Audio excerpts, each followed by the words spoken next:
If you've seen any of our previous videos, you've seen this sexy boat of ours, which is the kind of the main star of our channel. Today we're going to tell you about our boat, the truck we tow it with, and if you stick around to the end, we're going to talk about some of the projects that we have planned for this boat, and some of the projects that, well, just don't quite make sense. Stick around.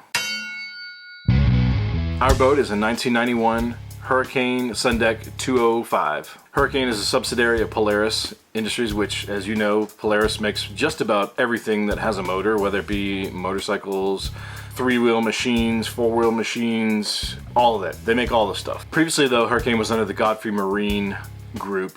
Specializing in deck boats, Hurricane has positioned themselves as one of the leaders in this category with a wide range of products available, from center consoles all the way to runabouts that can also tow. And in addition to that, they have a line of boats that are similar to pontoons, but they have a fiberglass hull. So get the benefits of that V-shaped hull, but with the pontoon top. It's kind of like my mullet. Business up front, party in the back. You know what I mean. I'm just kidding, I don't have a mullet. We happen to find our 30-plus-year-old gem, which needs a little polishing, on Facebook Marketplace. It was a boat and trailer package. The seller was easy to work with. He had title in hand and was super accommodating about answering any questions we had after the fact. At just over 20 feet in length and an 8-foot 6-inch beam, our boat has plenty of room on it to enjoy either the day or weekend on the water with family and friends. And it has a capacity rating of 12 passengers. However, I personally wouldn't take any more than 10 out on it. And we've had 10 on it, and that's about all you want to do on this boat. Propelled through the water by an OMC Cobra outdrive and coupled to a 5.8 liter V8, which I believe is the 351 Windsor. She has plenty of juice to get us up on plane easily, cruise nicely around 30 miles an hour, and hit a top speed of right around 45. And like I said before, we have put this boat to the test with 10 people on it, and it easily cruises through the water with very little change in performance. Add in the wraparound seating in the bow, the two captain's chairs in the center of the boat, and then the bench seating along the back. There's plenty of room to stretch out and for people to be comfortable on this boat. Speaking of comfort, we tow with our 2019 Toyota Tundra Crewmax. This truck has plenty of power for towing and ample space for all the passengers. With a tow rating around 11,000 pounds, it easily handles our estimated 6,000 pounds of towing with our boat and trailer loaded down. Our Tundra also has an integrated tow haul mode, as well as a brake controller built right into the dash, so you can easily make some adjustments on the fly right there while you're driving. And trust me, this is a much needed upgrade from the 6-speed manual transmission Toyota Tacoma that we were towing this boat with last summer. With all that said, our truck may not have any issues, but our boat certainly does. Yeah, it's got scratches, it's got blemishes, it might be missing a radio, it's got carpet over plywood floor, which I hate carpet over plywood floor, but it's an older boat. That's just kind of how they came. That's okay though. We knew this boat was gonna be a project. The main thing was, can we use it in the summer and work on it in the winter? And that's what we found with this boat. And so far we have done a few projects. For example, the wake tower on this boat. That was actually one of the first things I did on this boat, and I'm surprised my wife actually let me do it so quickly. I think I had this wake tower on the boat a month after we had bought it. This one in particular is a reborn Launch X wake tower in black with an oversized large black bimini. The addition of the wake tower has added some additional leverage to help get tow sport riders up and out of the water, has provided us some much needed shade in the boat with that bimini, and also it just kind of makes the boat look a whole lot meaner. And when we bought the wake tower, we wanted to make sure we had space to store our boards while we were on the boat, so we opted for the additional board rack that clamps onto the tower itself. In addition to that, we also went ahead and bought the navigation light to go on top of the tower to make sure we're compliant with our navigation lights, but also help us when navigating back to the dock or ashore in the middle of the night, and also allowing other boaters to see us on the water too. All the necessary hardware was included in the package, making the installation of this tower go super quick and easy. And we were able to knock it out in an afternoon. As a matter of fact, the day that it arrived at our house, I installed it the same day, and we were out on the water the next day with our brand new wake tower installed on the boat. The other additional benefit that I was considering when buying a wake tower was the ability to hold up a canopy at some point. I'd like to be able to drape some tarps over top of the boat, or some tent type canopy, so that we can actually sleep on this boat at some point. And so when you're done for the season and you want to go ahead and put your boat up for the winter, you can very easily fold the tower down by just removing the two hand tightened bolts that are on the tower and folding it right down to the bow, and you're good to go. I'll put a link in the description for Reborn wake towers and some of their other products. The next thing we had to take into consideration was the seating in the boat and the cushions. We noticed that the seats wouldn't really dry out. in the boat. They were holding a whole lot of water. And even when you flipped them over and looked at them, the wood underneath the seat cushion was always wet and looked like it was starting to delaminate. I mean, it's a 30+ year old boat, so you know, these things are going to happen.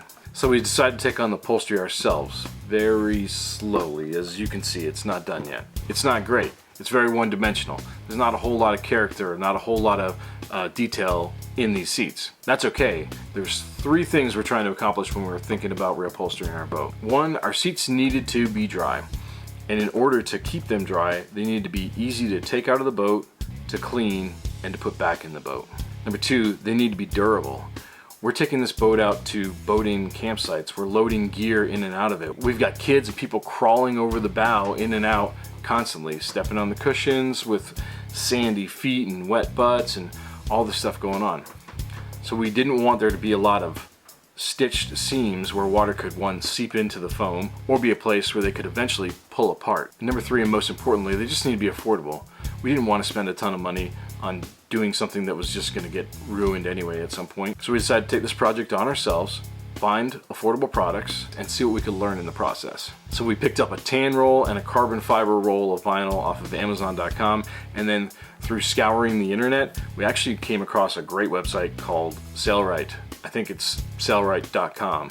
I'll put a link below for that too. We were able to pick up our foam, all of our foam liner that has to go around it to keep it dry, our long nose staple gun, all of our staples, and as an added bonus, as I was looking through the website, I came across these clips called bow clips that you would use to hold down your seat cushions on your boat. Each clip comes with a male and female part, stainless steel screws, and they're made out of plastic so they won't rust. We use 4 clips per cushion, and we could not be happier with how well they worked. We've never had a seat cushion fly off or fall off on its own or come out of the boat while we were driving down the road. They've always stayed put right where we put them. So again, we know that the interior of this boat isn't great. The main point was to have a boat that was ready to be on the water now, and not something that we had to continue to work on before we could even put it on the water. Yeah, the upholstery is a bit of a hodgepodge at the moment. You know, we'll slowly work on it and get it going and make it look nice. But there's no reason for us to dump a ton of money into reupholstering a boat that is as old as this one is.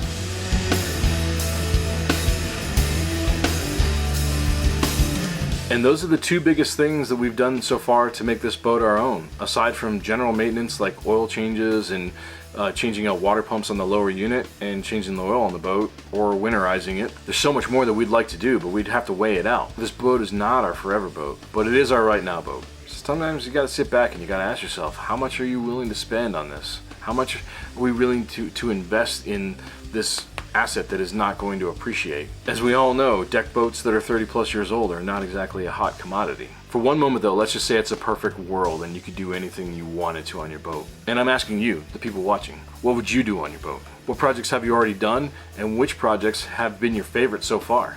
If you've enjoyed this video so far, please give it a thumbs up and consider subscribing to the channel. For us, we'd repaint the entire boat.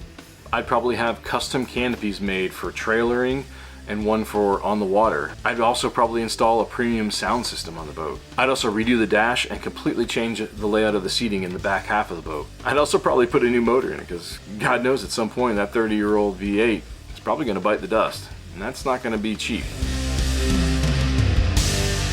But for real, there are some things we are planning on doing. Like for example, the floor. It's an old plywood floor over carpet, and as you heard me mention earlier, I cannot stand carpeted floors over plywood. It's just an attractor for staying wet, for rotting out, and in general, just bad things happen there. It is getting soft in a couple of places, so I'd like to pull it all out, replace it, glass over it, maybe put some sort of anti-slip covering down, and just give me a little bit more peace of mind about water being in the boat. I'd also add a battery and an automatic charging relay. Now, I mentioned a premium sound system earlier, but any sort of sound system at all would be good. Even if it's just a couple of speakers and a head unit and a sub, that would be great. In addition to that, some courtesy lights would be helpful as well.